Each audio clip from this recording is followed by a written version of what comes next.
বলে সুবহুম কুদ্দুস। আয় আল্লাহ আমি না পাক তুমি পাক। আল্লাহু আকবার কোন। আয় আল্লাহ আমি না পাক তুমি পাক। আয় আল্লাহ আমি না পাক তুমি পাক। আয় আল্লাহ আমি অপবিত্র তুমি পবিত্র। আল্লাহর পবিত্রতার সাক্ষী দিবার কারণে আল্লাহ পাক তার নবীর মাধ্যমে জানাইলেন, নবী আপনার উম্মতকে আপনি বলে দেন যে রাতা মোরগটা আমার পবিত্রতার সাক্ষী দিল, তাকে যেন আপনার উম্মতেরা গালি না দেয়। এই জন্য দোস্ত, রাতা মোরগ পবিত্রতার সাক্ষী দিলে তাকে যদি গালি দেওয়া নিষেধ হয়, দুনিয়ার কোন মুসলমান যদি সুবহানাল্লাহ পড়ে আল্লাহর পবিত্রতার স্বীকৃতি দেয়, আল্লাহ পাক ডাক দিয়া কয় বান্দা একবার সুবহানাল্লাহ পড়বি, সারা দুনিয়াটা তোর নেকের দ্বারা আমি ভরে দিব। তাহলে এক নম্বর আমল আমরা বেশি বেশি সুবহানাল্লাহ পড়বো। পারবো ভাই? জোরে বলেন পারবো। দুই নম্বর আমল ফাসাব্বিহ বিহামদি রাব্বিকা। এক নম্বর আমল বেশি বেশি সুবহানাল্লাহ পড়বেন। দুই নম্বর বেশি বেশি আলহামদুলিল্লাহ পড়বেন। আয় আল্লাহ আমরা গুনাহগার, আমরা নাপাক, আমাদের কোনো প্রশংসা নাই, সমস্ত প্রশংসা চিৎকার করে বলতে হবে কার? এই জন্য দোস্ত নামাজের মধ্যে আমরা সবাই বলি আলহামদুলিল্লাহি রাব্বিল আলামিন। আয় আল্লাহ সমস্ত প্রশংসা করে বলেন কার?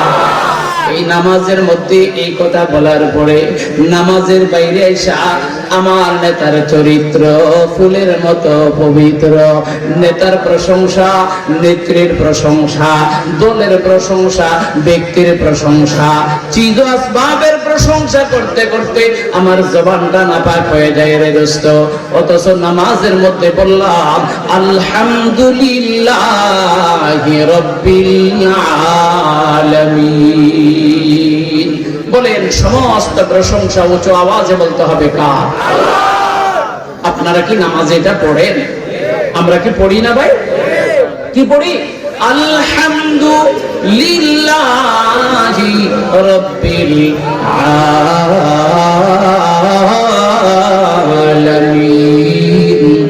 আলিফ লাম তা আলিফ লাম ইস্তিগরাকের সমস্ত প্রশংসা, যত ধরনের গুণগান, যত ধরনের প্রশংসা, যত রকমের পবিত্রতা, যত রকমের প্রশংসার গুণগান হতে পারে, সবগুলো একমাত্র শুধুমাত্র কেবলমাত্র বরাদ্দ হবে কার জন্য? তাহলে আল্লাহর নবীকে আল্লাহ তাআলা শিখাইতেছেন, নবী আপনি বেশি বেশি আলহামদুলিল্লাহ পড়বেন।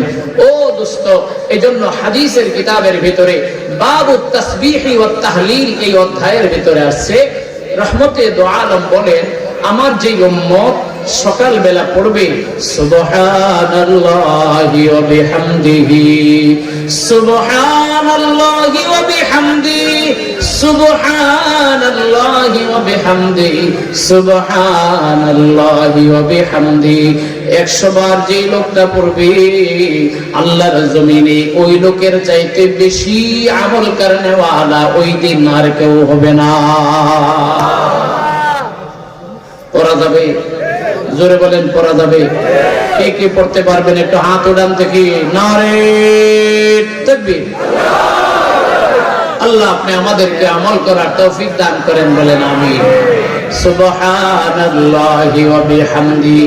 ও আমার দোস্ত, বুখারী শরীফের সর্বশেষ একটা হাদিস আমি তেলাওয়াত করেছিলাম। বুখারী শরীফের এটা সর্বশেষ হাদিস। এই হাদিস সংক্রান্ত বিষয়ে আমরা সবাই কম বেশি অবগত আছি। আল্লাহর নবী সরকার দো আলম বলেন কালিমাতানি হাবিবাতানি ইলার রহমান। দুইটি বাক্য এমন আছে যেই দুটো বাক্য আল্লাহ পাকের কাছে বড় প্রিয়। খফিফাতানি আলাল লিসান, তবে পড়তে বড় সহজ, জবানে বড় আসান। সাকিলাতানি ফিল মিজান, তবে পড়ায় যদিও সহজ হয় কিন্তু মিজানে আমলের মধ্যে দিলে হাজারো আমলের চাইতে এই আমলের ওজন 1000 গুণ বেশি হয়ে যাবে। পড়েন সুবহানাল্লাহি ওয়া বিহামদিহি সুবহানাল্লাহিল আযীম সুবহানাল্লাহি ওয়া বিহামদিহি সুবহানাল্লাহিল আযীম সুবহানাল্লাহি ওয়া বিহামদিহি সুবহানাল্লাহিল আযীম। এই আয়াতের অনুকূলে আমি দুটো আমলের কথা আপনাদেরকে বললাম। এই আয়াতের এই অংশের অনুকূলে দুটো আমল আপনাদেরকে আমাকে বললাম। এই দুটো আমল আমরা করব বলেন ইনশাআল্লাহ। আরো জোরে বলেন ইনশাআল্লাহ। ও পর্দার আড়ালের মা, আমি তোমাদেরকে বিশেষ করে একটা কথা বলি রে মা, মারে মাসে 10 দিন 7 দিন 8 দিন তোমরা নাপাক থাকো, মারে এই 7 দিন 10 দিন তোমরা নামাজ পড়তে পারো না, এই 10 দিন তোমরা রোজা রাখতে পারো না, কোরআন পড়তে পারো না, আল্লাহর ঘরের তওয়াফ তোমরা করতে পারো না রে মা। মারে এই মুহূর্তে যে দুটো আমল আমি তোমাদেরকে বললাম, এই দুটো আমল এই নাপাক অবস্থায় করা যাবে। ও যুবক ভাইরে, ও মুরব্বী বাবারে, এই দুটো আমল করার জন্য ওযু লাগবে না, এই দুটো আমল করার জন্য গোসল লাগবে না, পাক না পাকের কোনো মাসলা লাগবে না।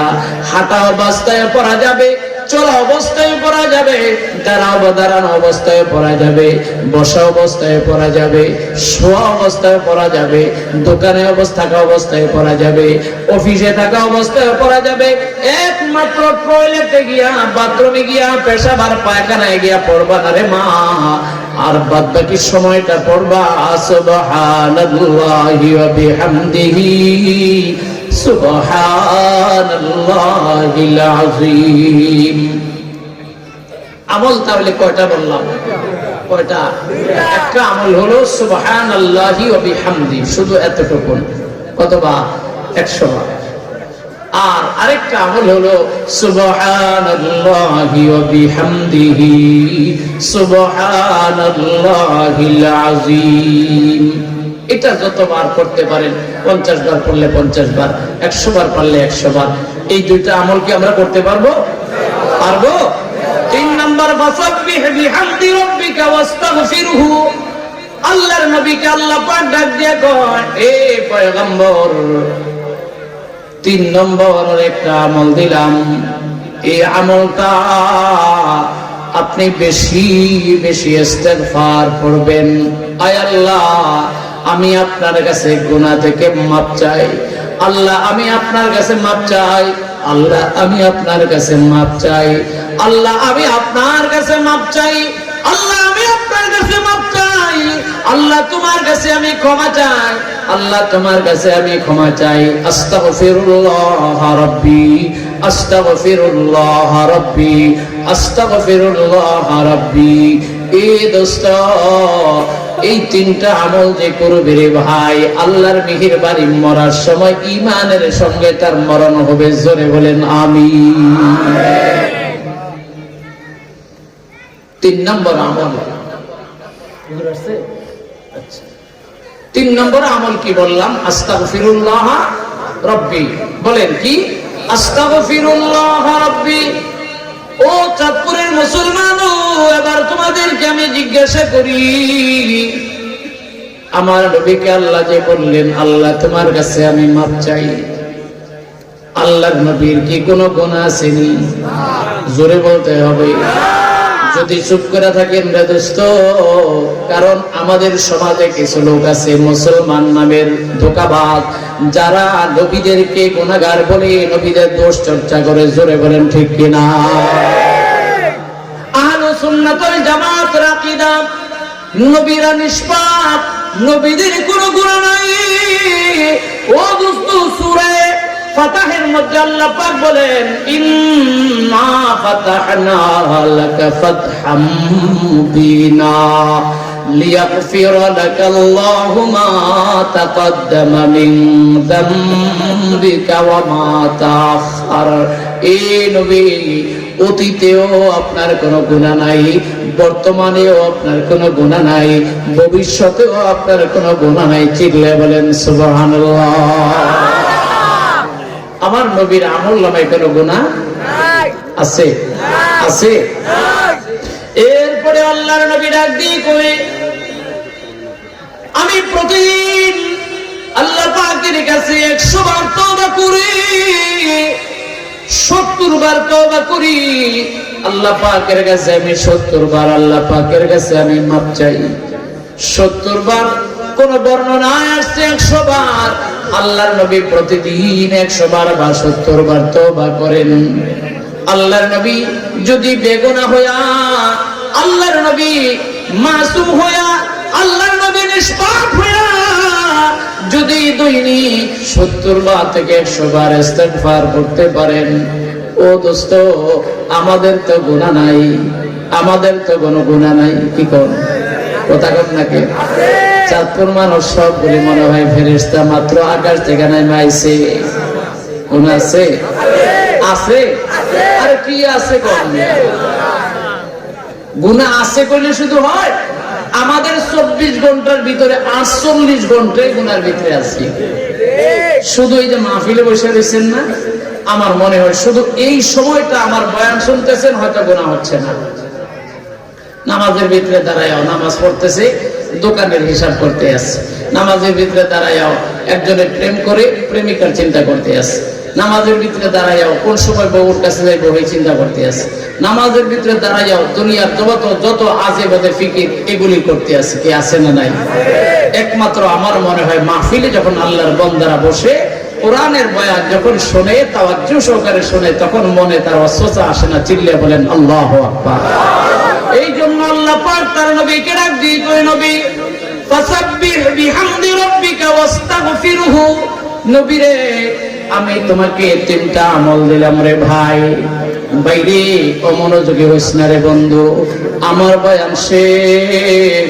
নবী আল্লাহ তাআলার পক্ষ থেকে আমার পয়গম্বরকে যে 3টা আমল দেওয়া হয়, 1 নম্বর আমল বেশি বেশি সুবহানাল্লাহ পড়বা, 2 নম্বর বেশি বেশি আলহামদুলিল্লাহ পড়বা, 3 নম্বর বেশি বেশি ইস্তিগফার পড়বা। এই জন্য আল্লাহর নবী বলেন, তুবা লিমা উজিদা ফি সহিফাতিহি ইস্তিগফারান কাসীরা। যার আমলনামার মধ্যে বেশি বেশি ইস্তিগফার পাওয়া যাবে, আল্লাহ তাআলা তাকে জান্নাতের টিকিট দিয়ে দিবে। এই 3টা আমল কি করা যাবে? কে কে করবেন একটু হাত উঠান দেখি। নারে তাকবীর। আল্লাহ তুমি আমাদের সকলকে এই সূরাটার উপরে এই আমলগুলো নিয়মিত করার তৌফিক দান করো। উচ্চ আওয়াজে বলেন আমিন। ওয়া আখিরু দাওয়ানা আলহামদুলিল্লাহি রাব্বিল আলামিন।